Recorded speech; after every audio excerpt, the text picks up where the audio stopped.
Hello, this is the supplement to the main message for October the 18th, and it concerns what's known as the Transfiguration of Jesus, this strange experience of Peter, James, and John and Jesus, seen from the point of view of the three fishermen, as Luke describes it to us. And what a strange instant it is. It doesn't really belong to any of our normal categories. It's not natural. It's sort of visionary, and yet it's more than visionary. It's more earthy than that. So it's not really something that fits into, could I call it, a sort of scientific type category. This is an act of God upon nature, rather than a natural happening, and therefore normal rules don't quite apply, if I can put it that way. So how much you'd have seen as an onlooker and how much was happening in the minds of the three fishermen, etc., who knows? God knows. I don't know. But it's a very particular and rather powerful moment, very theatrical in a sense, so that the impress upon the three guys is very, very deep. I think that's for a good reason. And I think it's that ahead of them, they were the three core leaders of the disciples, and therefore those who would take the very first Christians through the very early days after the departure of Jesus. Um, they needed to have this very deep impression, because what was going to happen was pretty devastating and pretty confusing.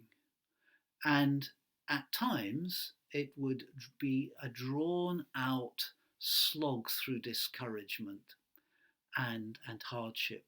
So to prepare them for that, they needed this confident moment, this experience to look back on, and for it to carry them through. Um, Life's like that, isn't it? Sometimes we have a particular thing in a friendship or whatever, which when it wobbles a bit, we look back at it and go, no, we must be good because I remember that. Or whatever it is, just little things in life that confirm in us the things we need to know for when the times are a little bit bleaker. And after all, COVID's a pretty bleak time, so it seems a good time to look at this rather strange but magnificent incident that the three fishermen experience. I speak, though, as this is a bit embarrassing, as a minister of the gospel of Jesus who doesn't consider himself very religious. Sometimes people say to me, "Oh, Chris, well, you're religious," and I know what they mean, and it seems pretentious to go, "Oh no, I'm not really. I'm a Christian." But the honest truth is, I don't feel a very religious character. Many religious things that interest other people don't interest me at all. I'm not that interested in religion. I tick from a different place. I tick as somebody uh, for whom a message took hold, um, a conviction that God speaks, and that God speaks with all, and God speaks with me. And it's more from that rather than sort of any, I don't know, religious disposition or interest that I speak and I carry out my ministry and dedicate myself to it. So to me, it's incredibly important to emphasize the God who speaks. Um, People can take the mickey out of other songs. So, does God talk to you then? Which sounds like, well, because if you say yes to that, well, you sound completely crazy. People have asked me that. I say, God talks to you. Never mind, God talks to me. God talks to absolutely everybody. There's nobody God's not talking to. The only issue is the listening, not the speaking. And any of us who've ever been frustrated that other people are not listening properly know that one. So here we have this fascinating incident, and you must be getting something from it, right? Because you would not give time to listening to a video by me. unless you thought God might speak somehow in your listening, me speaking, whatever. Because you just wouldn't spend the time doing that. You listen with whatever you believe, you listen in the hope that God will do some speaking. And God is the forever speaking God. I said something in the main message. I just want to clarify it about promise and gospel. I said that a person speaking God's speaking by talking it in human words is doing something we call prophecy. And prophecy, in this sense, in the Bible sense, is not in its normal sense of speaking about the future. But quite a lot of the time, it is in a particular way. A certain amount of Bible prophecy, of God's message being spoken in human words, is about the future. Most of it's about the present, right? Even through the book of Revelation, which so many people think is speaking about a future. When John wrote the book of Revelation, he was speaking to his current time about present realities. And an awful lot of the Bible is about prophets speaking about their present time, current realities.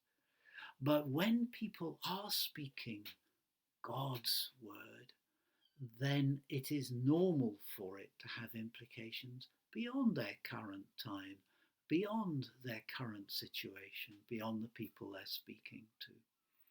And the Bible is full of that beyond dynamic. Promise. And promise is about things will be different in the future. By definition, promise is not yet. Promise is about what is to be.